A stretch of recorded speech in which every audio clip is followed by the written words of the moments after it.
Before we dive into one of the most incredible stories of World War II innovation, I need you to do something for me. Hit that like button right now. Seriously, do it. Then subscribe and smash that notification bell because the stories I'm bringing you are unlike anything you'll find anywhere else. And drop a comment below telling me where you're watching from. I want to know if you're in London, Tokyo, New York, or some small town I've never heard of. June 6, 1944. Normandy, France. Just after midnight. A British paratrooper crouches behind a shattered wall near Pegasus Bridge. German panzers are rolling toward his position. He has seconds to act. He reaches into his pack, pulls out what looks like a canvas sack, stuffs it with plastic explosive, and throws it at the approaching tank. For seconds later, the tank erupts in flames. But here's what would shock you. 6 months earlier, that same soldier would have been carrying a weapon so dangerous that it killed British troops more often than German ones. A weapon that stuck to you instead of the enemy. The story of the Gammon Bomb represents one of the most critical tactical innovations of World War II. By 1942, British airborne forces faced an impossible problem. They needed to fight both infantry and armored vehicles, but weight restrictions meant they could only carry limited weapons when jumping from aircraft. The standard British anti-tank grenade, the No. 74 sticky bomb, was so dangerous and unreliable that paratroopers feared it almost as much as enemy fire. This wasn't just an equipment problem. It was a survival crisis. British paratroopers were being asked to jump behind enemy lines, often with no support, and hold critical objectives against German counterattacks. They needed something that could stop a tank, clear a bunker, or destroy a vehicle, all in one lightweight package that wouldn't kill them when they landed. The consequences were measured in blood. During early airborne operations in North Africa and the Mediterranean, British paratroopers watched helplessly as German armored vehicles rolled toward their positions. Some tried using the sticky bomb, only to have it stick to their own uniforms. Others attempted to improvise explosives, often with catastrophic results. Then came Captain R.S. Jock Gammon of the 1st Parachute Regiment, who designed a weapon so simple it seemed ridiculous. A fabric bag, a fuse, and whatever explosive you wanted to put in it. What he created would be produced in the hundreds of thousands, would serve British forces for over a decade, and would prove decisive in some of the war's most critical battles. This is the story of how one man's ingenious design gave Britain's elite paratroopers their hand artillery. Captain Richard Stokes Gammon, known universally as Jock, was a product of Britain's finest military traditions. An officer in the 1st Parachute Regiment, he held the Military Cross for valor, a decoration that marked him as a combat veteran who understood what soldiers needed when bullets were flying and seconds mattered. The British Parachute Regiment itself was born from desperation and inspiration. On June 22, 1940, with France fallen and Britain standing alone against Nazi Germany, Prime Minister Winston Churchill sent a memo to his military chiefs. The Germans had demonstrated the devastating effectiveness of airborne troops in Belgium and the Netherlands. Their Fallschirmjäger, paratroopers, had captured the supposedly impregnable Belgian fort of Eben-Emael in just 30 hours using glider-borne forces. Churchill wanted Britain to have the same capability, immediately. "We ought to have a corps of at least 5,000 parachute troops," Churchill wrote. Within months, No. 2 Commando had been retrained for parachute operations. By September 1941, they had been redesignated the 1st Parachute Battalion.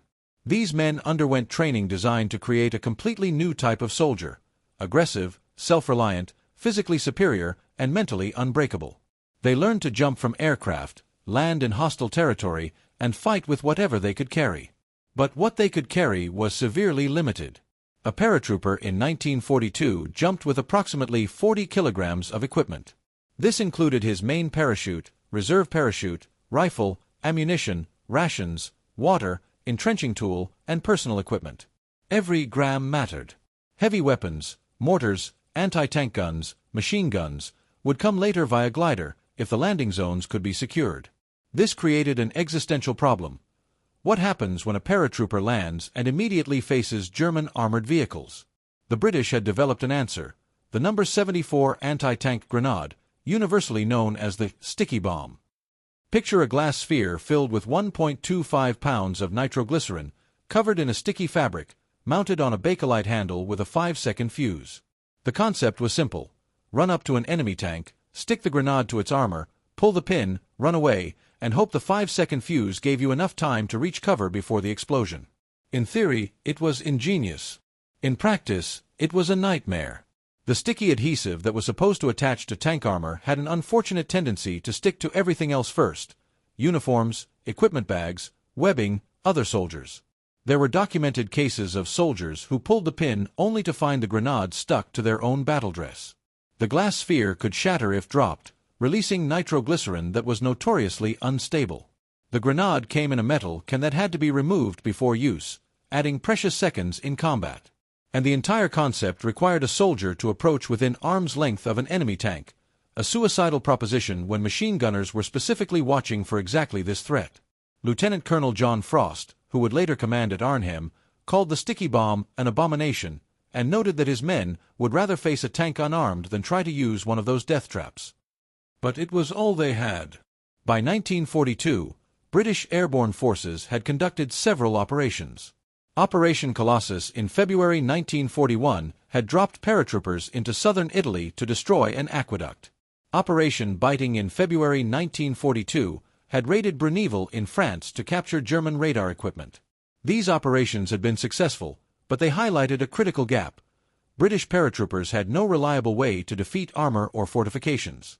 That gap would be filled by Captain Gammon, working in 1942 with a team of engineers and fellow officers who understood that survival in combat depended on having weapons that worked. What he designed would transform British airborne warfare and provide a template for future weapons development that emphasized simplicity, adaptability, and user safety above all else. To understand the desperation that drove the Gammon Bomb's creation, you need to understand what British paratroopers faced when they landed behind enemy lines. The first challenge was weight. Modern soldiers carry heavy loads, but World War II paratroopers faced unique constraints. When jumping from AC-47 Dakota aircraft at 120 miles per hour, 500 feet above ground, every kilogram mattered. The parachute systems themselves, main chute, reserve chute, harness, quick-release mechanisms, weighed approximately 18 kilograms. A soldier's personal weapon, typically a Lee-Enfield rifle or Sten gun, added another 4 to 5 kilograms. Ammunition, grenades, rations, water, entrenching tool, gas mask, medical kit, and spare clothing pushed the total combat load to 40 kilograms or more. Within that weight budget, paratroopers had to carry enough firepower to accomplish their missions. Those missions were typically some variation of jump at night into hostile territory, secure bridges or causeways, hold them against counterattacks until relieved by ground forces advancing from the beaches. This meant fighting entrenched infantry, defeating armored counterattacks, and destroying fortified positions, all while cut off from support and resupply. The sticky bomb was supposed to solve the armor problem. In reality, it created new ones. Captain John Sim of the 1st Parachute Squadron, Royal Engineers, later described his unit's experience with sticky bombs during training. "We lost more men to accidents with those bloody things than we ever did to German fire. One lad in my section pulled the pin during a practice assault, and the grenade stuck to his webbing instead of the target. He tried to pull it off, but the adhesive held fast. He had maybe 3 seconds. His mates tried to help, but they couldn't get it free. The explosion killed him and wounded 2 others." This wasn't an isolated incident. Training accidents with sticky bombs became so common that special protocols were developed. The grenades could only be handled in designated areas. Officers had to personally supervise any training exercise involving them. And even then, soldiers died. The technical problems went deeper than just the adhesive. The nitroglycerin filling was temperature sensitive. In cold weather, it became less effective. In hot weather, particularly in North Africa or the Mediterranean, it became unstable. The glass sphere could crack during a parachute landing, rendering the grenade useless or, worse, causing it to detonate spontaneously. And the 5-second fuse meant that even under perfect conditions, using a sticky bomb was extraordinarily dangerous. But the real problem was tactical. To use a sticky bomb, a soldier had to approach within arm's reach of an enemy tank. German tank commanders knew about British anti-tank grenades and trained their machine gunners specifically to watch for soldiers trying to approach. Tank crews also learned to reverse quickly when threatened, making it even harder to attach a grenade. Lieutenant David Clark of the 2nd Parachute Battalion wrote in his diary after the Sicily operation in 1943, "Saw a Bren group try to knock out a Panzer III with sticky bombs this afternoon. 3 men went forward under covering fire. The tank's Kochs machine gun cut down 2 before they got within 10 yards. The 3rd man reached the tank and tried to attach his bomb, but the tank reversed and he was caught under the tracks. Complete waste of brave men." The statistics were damning. In operations where British paratroopers encountered German armor, sticky bombs accounted for virtually no confirmed tank kills. Meanwhile, accidents and misuse killed dozens of British soldiers. By 1943, the problem had become critical. Operation Husky, the invasion of Sicily, was planned for July. British airborne forces would jump ahead of the beach landings to secure key objectives. Intelligence indicated they would face German tanks, including Panzer IIIs and IVs.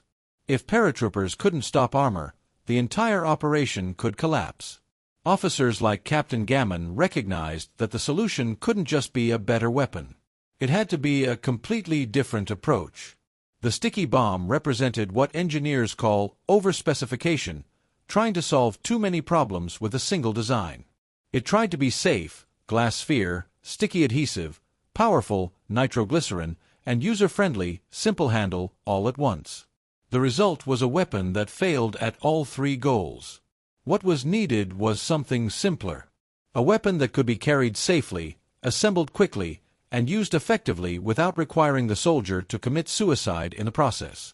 It needed to be versatile, capable of attacking both armor and fortifications. It needed to work in any climate, from the deserts of North Africa to the frozen fields of Northern Europe. And critically, it needed to be light enough that paratroopers could carry multiple grenades without exceeding their weight limits.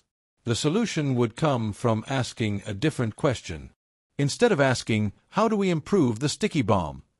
Gammon asked, "What if we let the soldier decide how much explosive to use, depending on the target?" That simple insight would change everything. Captain Jock Gammon's innovation was brilliant precisely because it was so simple. Instead of a fixed explosive charge in a rigid container, he designed a flexible canvas bag with a detonator that could be filled with whatever amount of explosive the situation required.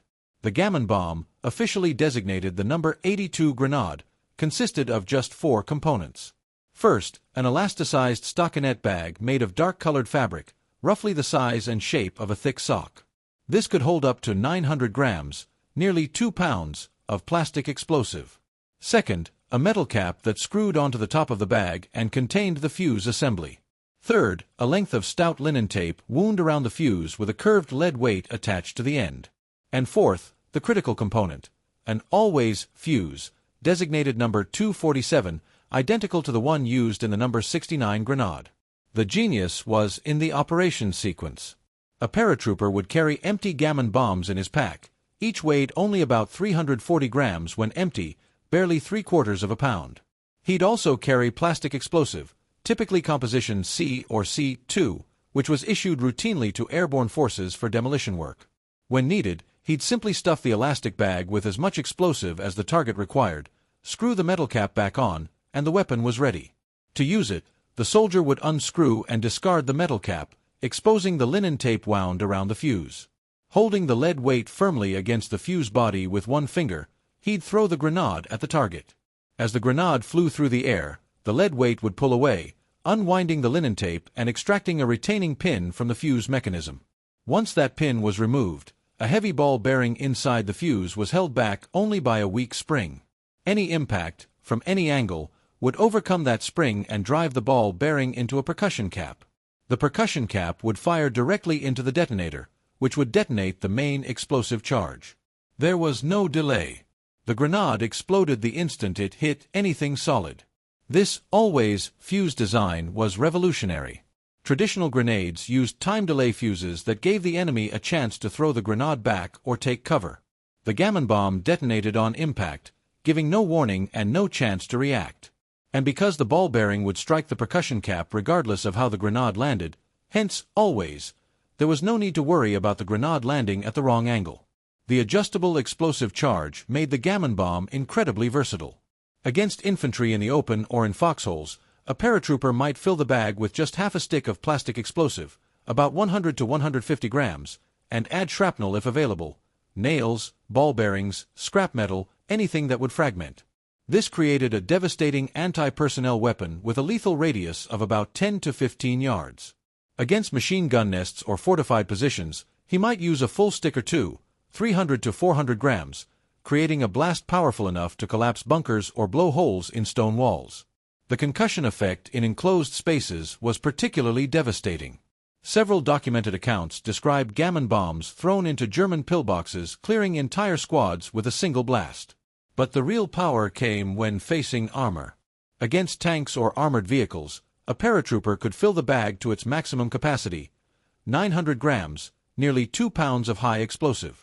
Thrown from behind cover at a tank's vulnerable points, tracks, engine compartment, turret ring, a fully loaded gammon bomb could disable or destroy armored vehicles that would have required dedicated anti-tank weapons to defeat.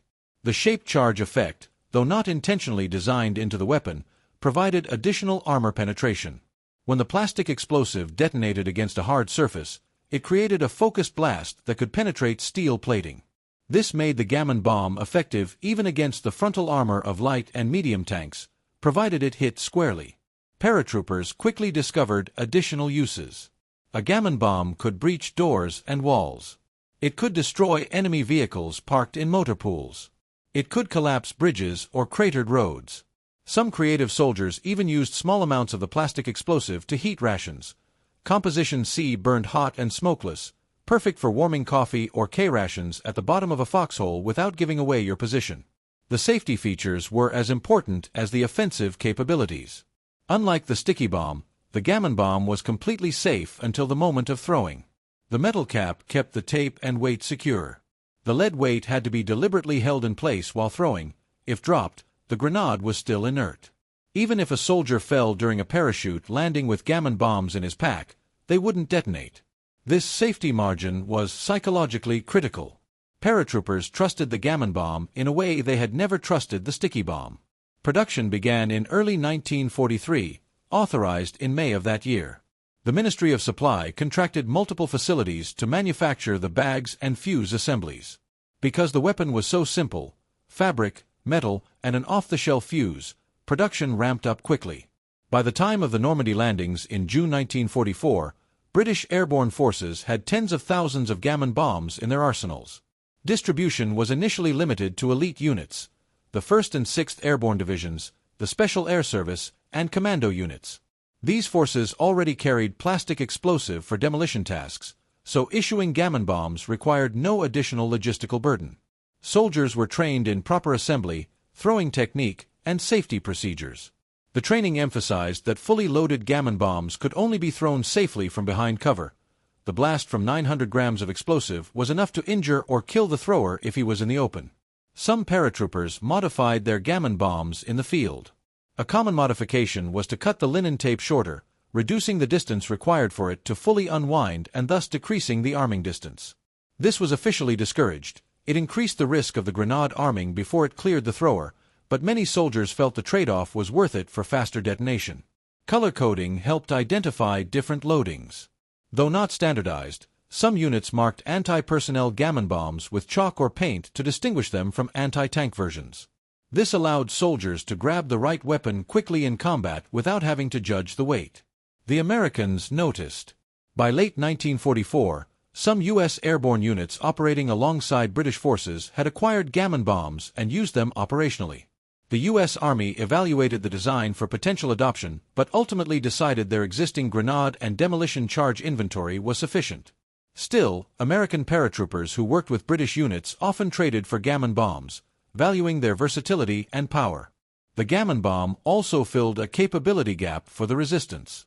British Special Operations Executive (SOE) agents parachuted into occupied France, Belgium, and the Netherlands often carried gammon bombs. They were small, lightweight, and devastatingly effective for sabotage operations. Resistance fighters could use them against German vehicles, fuel dumps, or ammunition stores. The fact that they could be assembled from common materials, any strong fabric bag and plastic explosive, meant that resistance groups could even manufacture crude versions themselves if they had access to explosives.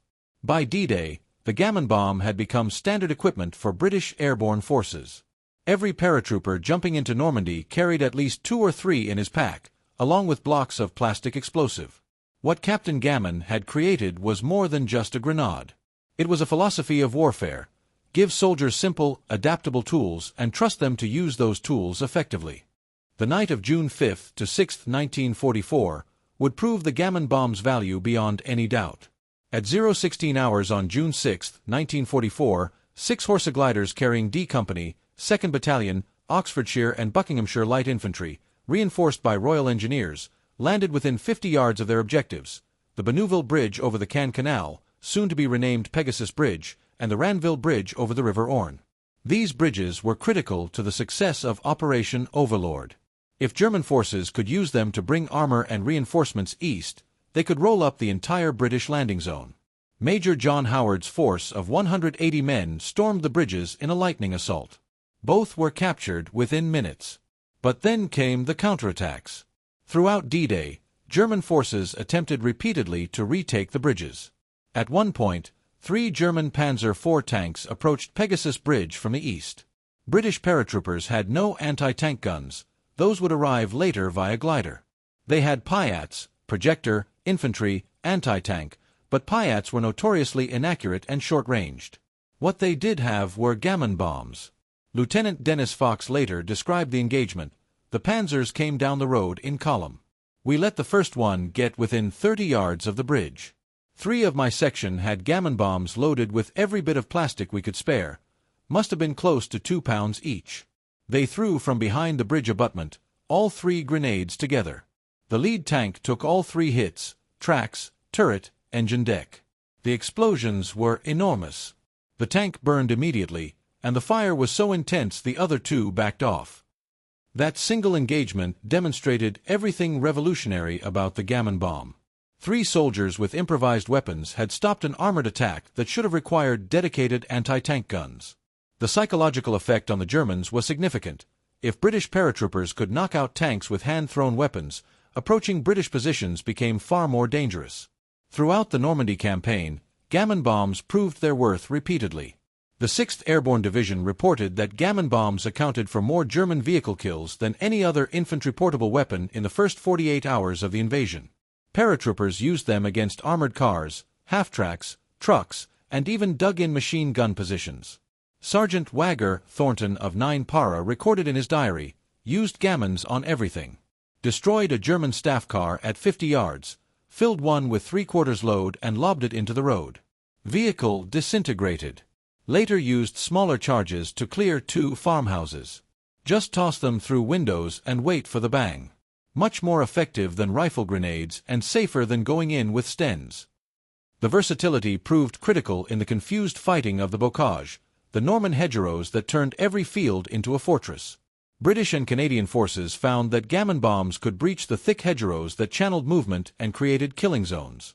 A well-placed Gammon bomb would blow a hole through earth and vegetation that might be 6 feet thick, creating passage points for infantry advances. At the Battle of Arnhem in September 1944, Operation Market Garden, the 1st Airborne Division relied heavily on Gammon bombs during the desperate week-long defense of the bridge. Surrounded, outnumbered, and running low on conventional ammunition, British paratroopers used Gammon bombs to devastating effect in urban combat. Major Peter Waddy of the 2nd Battalion, South Staffordshire Regiment, famously destroyed a Panzer IV by dropping a Gammon bomb from a second-story window directly onto the tank's turret as it passed beneath him. The blast blew the turret completely off the hull. This tactic, dropping Gammon bombs from elevated positions onto vehicles below, became standard procedure in urban fighting. The concentrated fighting around Arnhem Bridge consumed enormous quantities of Gammon bombs.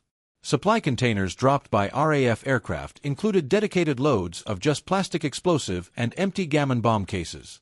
Paratroopers who ran out of conventional grenades assembled Gammon bombs on the spot, using whatever explosive was available. Lieutenant Colonel John Frost, commanding at Arnhem Bridge, noted, "The Gammon bombs were absolutely vital. We used them for everything, breaking through walls to move between buildings, destroying German vehicles, even dropping them down chimneys into buildings the Germans were using. Without them, we couldn't have held as long as we did." The statistical impact was significant but hard to quantify precisely.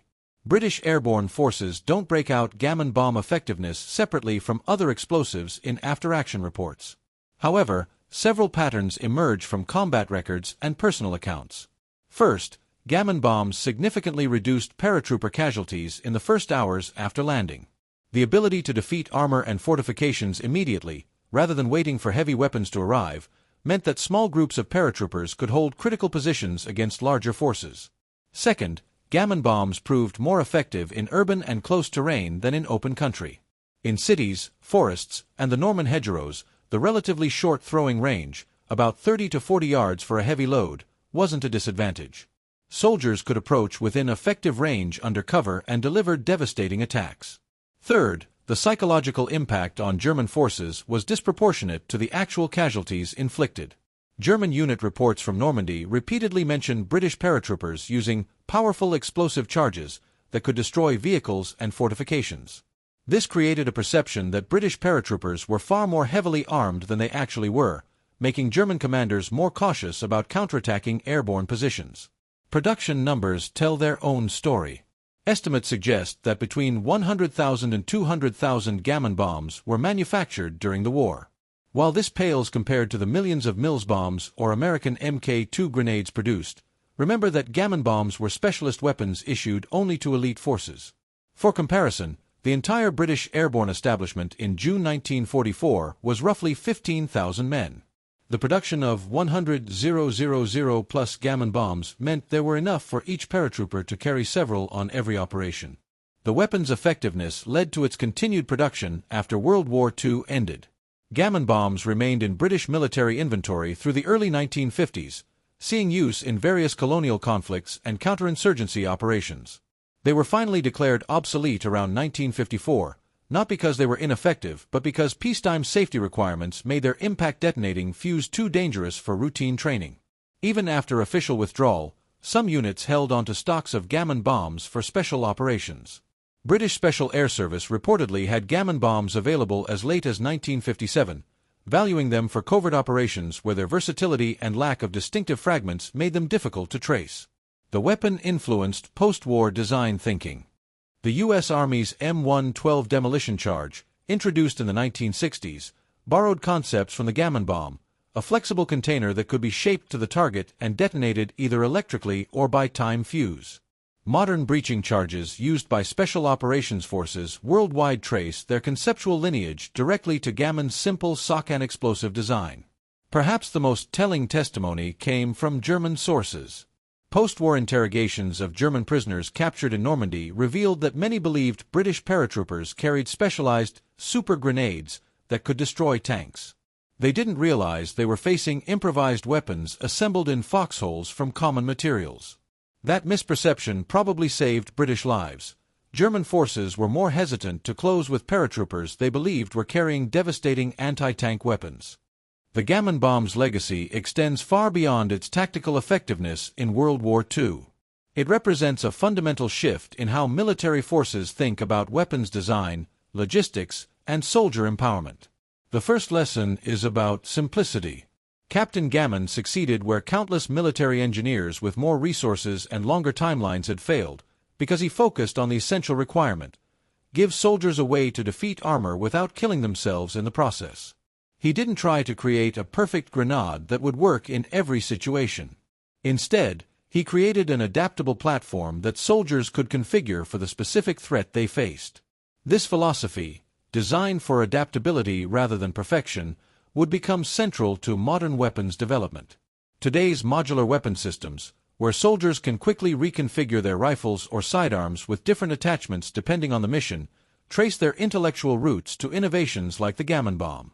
The principle is the same: trust the soldier's judgment about what's needed in the moment.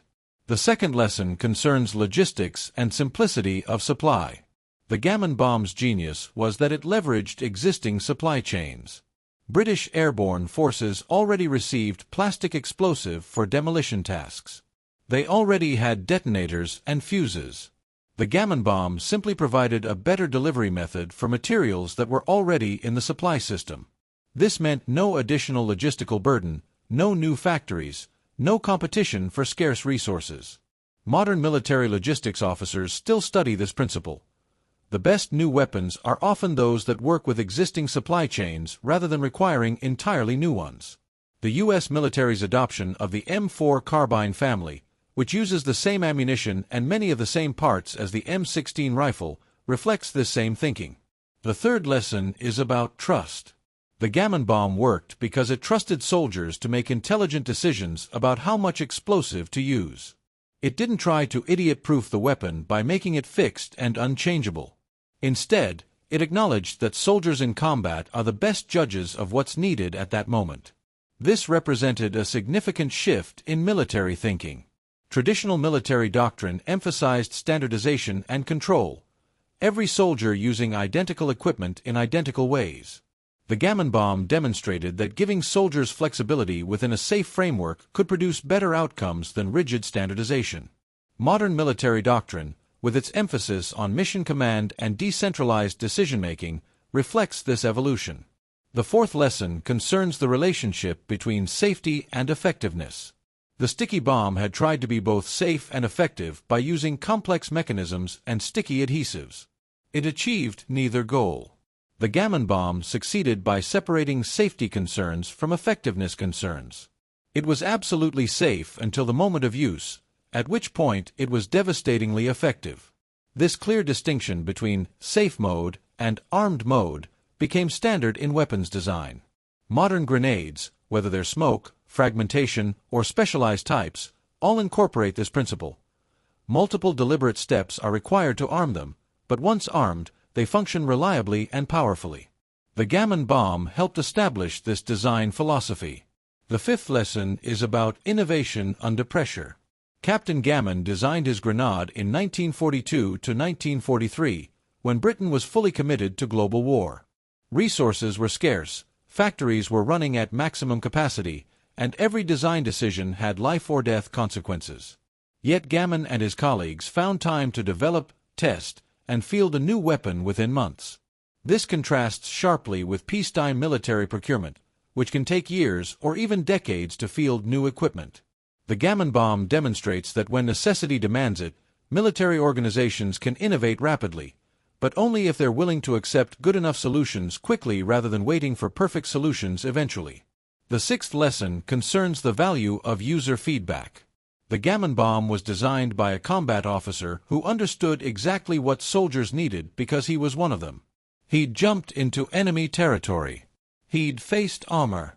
He'd used the inadequate weapons available and survived despite them rather than because of them. This direct user experience informed every design decision.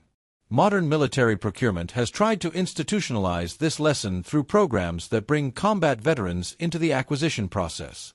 The U.S. Army's Rapid Equipping Force, which deploys quickly to combat zones to understand soldier needs and field solutions, operates on the same principle that drove Gammon. The people facing the threat are the best source of information about how to counter it. The human element of the story shouldn't be lost in technical discussions. Captain Gammon saved lives. Every time a British paratrooper threw a Gammon bomb instead of trying to use a sticky bomb, that soldier had a better chance of surviving. Every German tank disabled by a Gammon bomb was one less threat to lightly armed paratroopers. Every fortification breached, every counterattack broken, every objective held, all of these successes were enabled by a weapon that worked when needed. We don't know how many British soldiers owe their lives to Gammon's invention. Hundreds. Thousands. More. The counterfactuals are impossible to calculate. But we know that officers who commanded in Normandy and Arnhem credited the Gammon Bomb with enabling them to accomplish missions that would have failed with earlier weapons. That testimony speaks volumes. The post-war period saw various attempts to improve on the Gammon Bomb design. None succeeded in replacing it until it was finally withdrawn from service in the 1950s. This longevity testifies to the fundamental soundness of the original design. Gammon had identified the essential requirements so accurately that subsequent designers couldn't significantly improve on his work. The Gammon Bomb also influenced thinking about guerrilla and irregular warfare.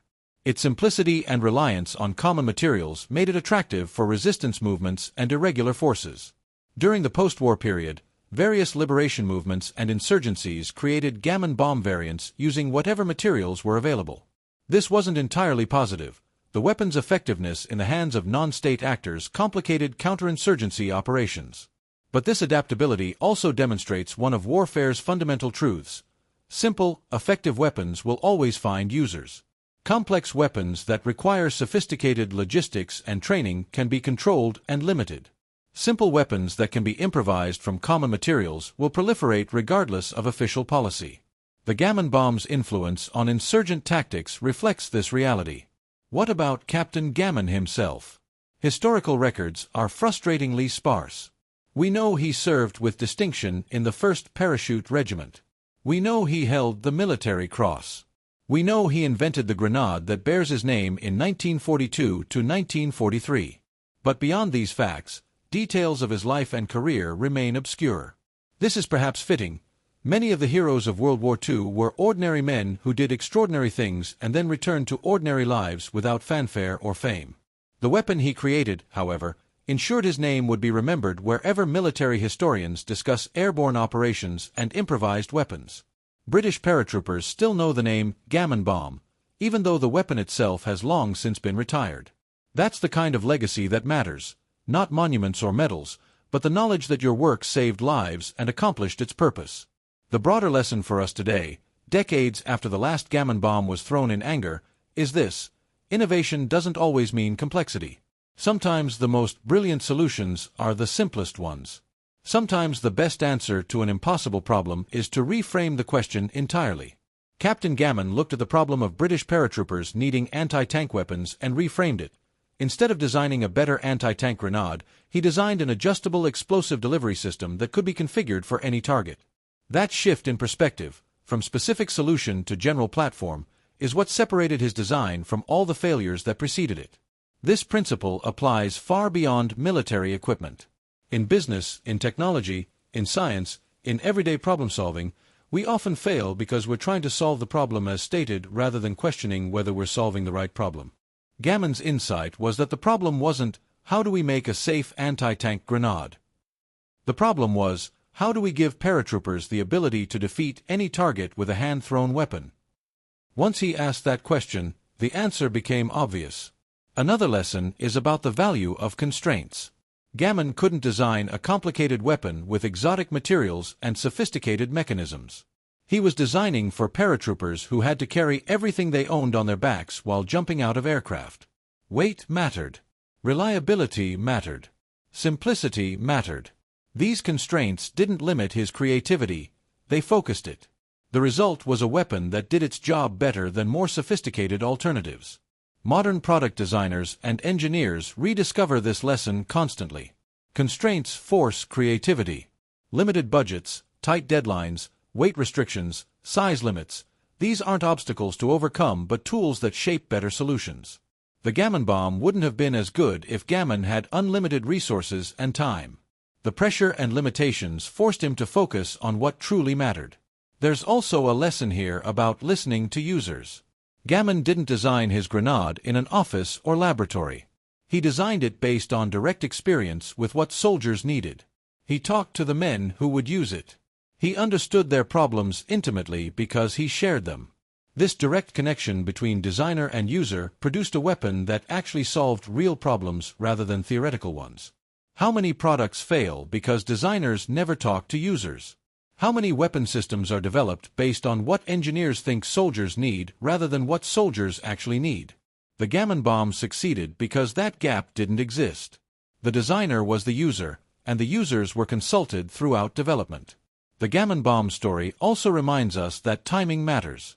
The weapon was needed urgently in 1942 to 1943, as Allied forces prepared for major airborne operations. If Gammon had designed it in 1939, before the need was clear, it might have been ignored. If he'd designed it in 1945, it would have been too late. He designed it at exactly the moment when the military establishment was desperate for solutions and willing to try something unconventional.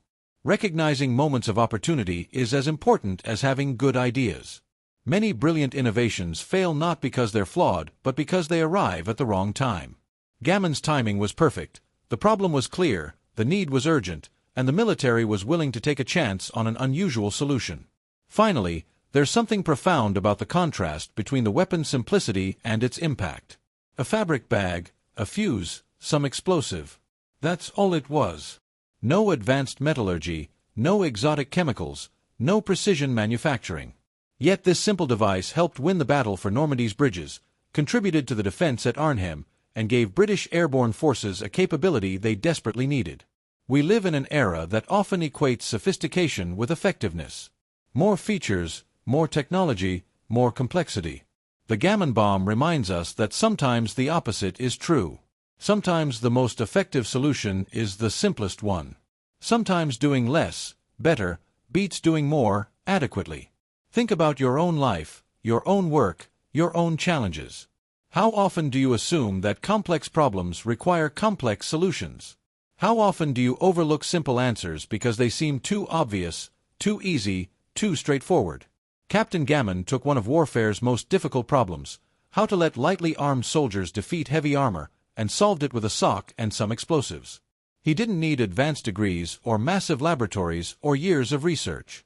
He needed to understand the problem clearly and think about it differently. That's available to all of us. We can all reframe problems. We can all question assumptions. We can all look for simple solutions that everyone else has overlooked because they seemed too obvious. The Gammon Bomb cleared more than bunkers and stopped more than tanks. It cleared away the assumption that complex problems always require complex solutions. It stopped the idea that ordinary soldiers couldn't be trusted with flexible, powerful tools. And it demonstrated that sometimes the most revolutionary innovation is just seeing clearly what needs to be done and doing it in the simplest way possible. Now, before we close, I need you to do something. If this story made you think differently about problem solving, if it gave you insights you can apply to your own life, hit that like button right now. Seriously, stop and do it. That tells YouTube to show this video to more people who need to hear these lessons. Subscribe to this channel if you haven't already. We're bringing you more stories like this, stories of ordinary people solving extraordinary problems, stories that teach lessons about creativity, persistence, and clear thinking. And here's the most important thing. Leave a comment below. Tell me what struck you about Captain Gammon's story. Was it the simplicity of the design, the rapid fielding, the trust placed in soldiers to use the weapon effectively? Or do you have your own examples of simple solutions to complex problems? Share them. I read every comment, and your insights often spark ideas for future videos. The Gammon Bomb proved that innovation doesn't require massive resources or huge teams or years of development. Sometimes it just requires one person who understands a problem clearly and refuses to accept that the solution has to be complicated. That person could be you. That next simple solution to a complex problem could be yours. Thanks for watching. I'll see you in the next one.